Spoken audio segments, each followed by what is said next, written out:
And action. Seriously कंटाळा आलाय मला. दरवेळी सगळ्या गोष्टी त्या जानकीच्या पेपर मध्ये कशा घडतात. ते घर ऑलमोस्ट माझ्या हातात आलं होतं, पण नाही, तो काळा कोट, तो सौमित्र ऐन वेळी येऊन त्याने सगळ्या गोष्टीची वाट लावून टाकली. सगळ्यांसमोर जे काही घडलंय ना, त्याने मला खूप इन्सल्टिंग फील होत. आयशू, तू काळजी करू नकोस. असं आहे जेव्हा तुझ्या अपमानाचा बदला घेतला, असं आहे जेव्हा तुझ्या अपमानाचा बदला घेतल्या बिगर राहणार नाही. आज लिलाव झाला नसला तरी 5 दिवसात लिलाव होणारच.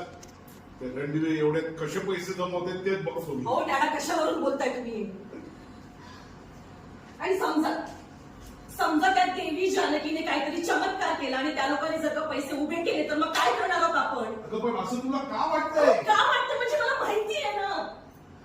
ते जानकीला मी जेव्हा जेव्हा पाडायचा प्रयत्न करते ना, तेव्हा ती आणखी उचलून आणखी ताकदीने उभी राहते माझ्या समोर.